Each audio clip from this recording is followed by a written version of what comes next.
Ce programme est déconseillé aux moins de 12 ans.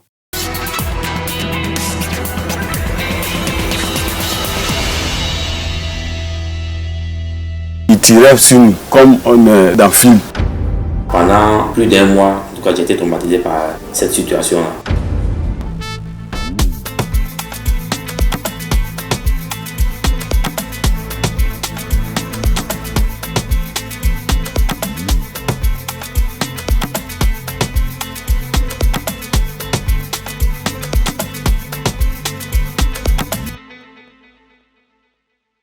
Sur l'axe Bouna-Doropo, voyager est devenu un pari avec la mort. Dans cette zone rouge de l'Est ivoirien, à la frontière du Burkina Faso et du Mali, routes dégradées et embuscades armées transforment chaque trajet en cauchemar. Entre octobre 2024 et avril 2025, 32 coupeurs de route transfrontaliers ont été condamnés par le tribunal de Bouna. Le 18 avril 2026, un chef de gang considéré comme le criminel le plus recherché du Bokani a été arrêté après 2 ans de traque. Sous la menace des Kalachnikov, des voyageurs survivent à l'horreur et racontent ces routes où chaque virage peut coûter la vie.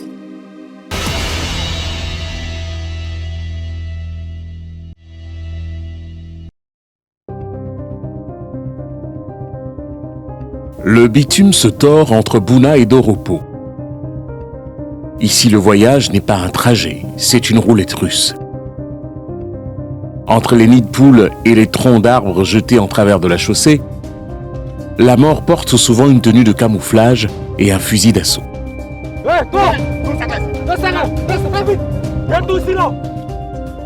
Jeudi 13 mai 2025, 6h30 du matin. La brume de l'aube colle encore à la piste. Pour ce fonctionnaire à moto qui requiert l'anonymat, la journée commence par un virage de trop. Au détour d'une courbe, le décor bascule.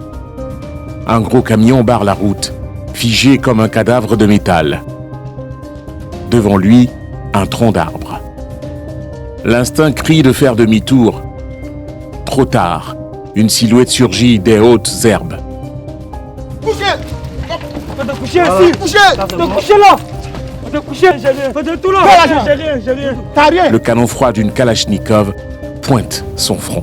Si le monsieur m'a menacé de donner l'argent ou bien il tire. Donne l'argent! Donne tout, t'as toi! L'ordre est sec. À cet instant, le temps se fige. Il devient la 3e proie d'une embuscade qui ne fait que commencer. Couché au sol, le visage dans la poussière aux côtés du chauffeur de camion et de son apprenti, il sent le poids du métal sur sa nuque. L'instant précis, c'est évidemment la peur. La peur de perdre la vie. Surtout que nous sommes pères de famille et puis bon, on a aussi des parents qui sont âgés, qui comptent sur nous. Et puis bon, tu te retrouves dans une situation où tu vois que ta vie défile devant toi. Parce que les gens sont en armes et puis ils vous font coucher et puis il y a les armes sur vos têtes.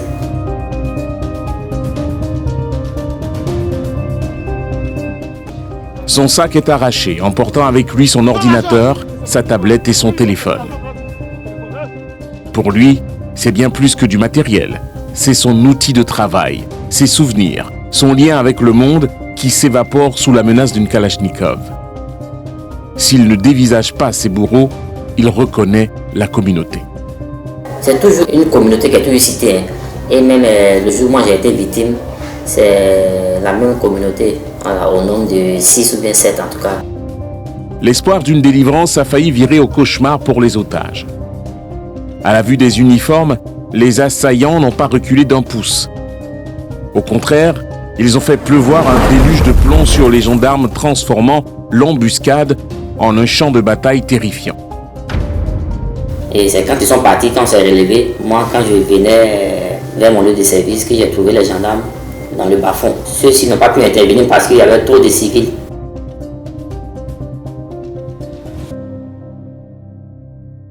Bouyaya, habitant du village de Bouko. L'horreur a basculé dans le sang. En janvier dernier, alors qu'il rentrait des obsèques de sa grand-mère, le car qui le conduisait vers Doropo a été pris au piège au corridor Washington. En quelques secondes, le trajet de deuil s'est transformé en scène de terreur. On a vu déjà un groupe qui est quitté sur la voie de Bouna. Ils tiraient sur nous comme on est dans le film. Nous aussi, on venait par vitesse, le chauffeur, il a freiné. Les vitres volent en éclats. Diabagaté est à l'avant, aux côtés de l'imam de Bouko. Soudain, une décharge de feu traverse la carrosserie. 2 balles déchirent son bras. L'os explose. Les assaillants, visage masqué, envahissent le car.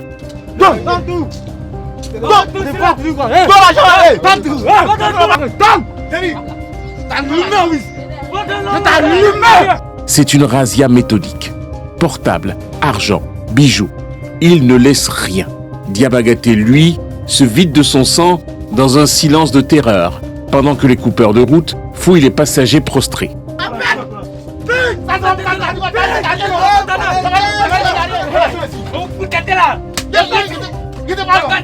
Quelques instants plus tard, les assaillants repartent en silence, s'enfonçant dans la brousse vers leur cachette invisible. Donc nous sommes restés couchés jusqu'à ce qu'à un moment, on n'a plus entendu leur voix. C'est là qu'on a compris qu'ils étaient partis. Certainement qu'ils avaient peut-être garé leur moto ou leurs engins dans la brousse. Voilà comment on s'est levé, puis chacun a constaté ce qu'il avait perdu. Mais les bandits laissent derrière eux des vies brisées. Aujourd'hui, Diabagaté Yaya est un homme diminué. C'est mes enfants, mes petits frères qui m'aident. Tout ce que je fais, même pour prendre ablution, c'est les enfants qui m'aident. Dans la vie, ce que l'homme peut faire, je ne peux pas faire. Sa main gauche soutient désormais son bras inerte. Souvenir permanent de cette minute de plomb.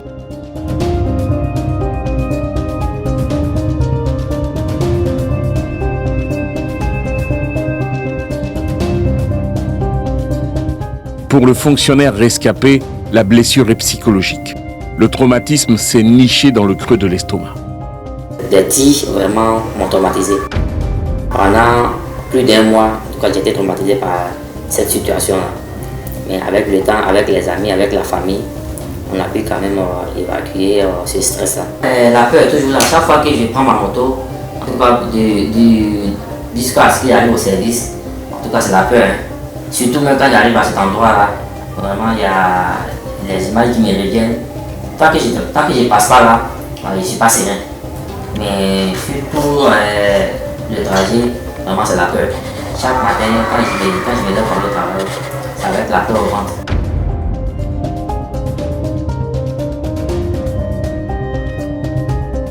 Grâce à la présence accrue des gendarmes et aux patrouilles régulières, le silence des armes semble durer depuis quelques mois.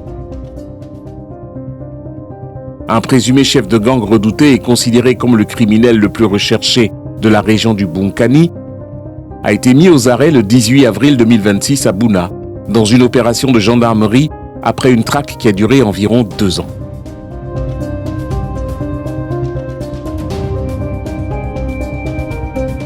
Plus tôt, ce sont 32 coupeurs de route qui ont été condamnés entre octobre 2024 et avril 2025 dans la région du Bunkani.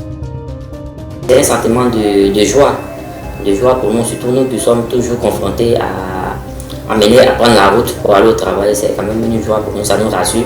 Ça montre déjà que nos forces de l'ordre font leur travail et il faut quand même saluer cela. Nous sommes toujours visités par des gendarmes qui sont d'ailleurs nos amis, donc ils ne manquent pas ici. Et à chaque fois qu'il y a des situations de problème au niveau de la sécurité, ils viennent nous voir.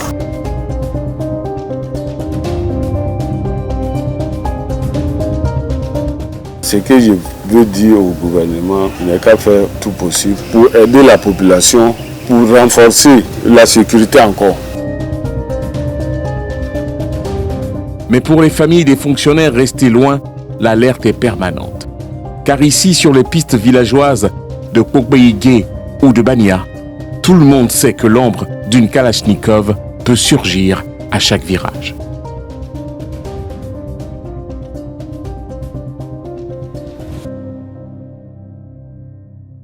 32 coupeurs de route arrêtés dans la région ont été condamnés à des peines allant de 20 ans de prison ferme à la réclusion criminelle à perpétuité. Le chef de gang présumé, considéré comme l'un des criminels les plus redoutés du Boukani, attend désormais son procès. Mais pour les victimes, la justice ne referme pas les blessures. Yaya, grièvement touché lors d'une attaque au corridor Washington, garde à jamais les séquelles de cette nuit sanglante. Entre Kopenhague et Bania, les voyageurs continuent d'affronter routes dégradées et menaces armées.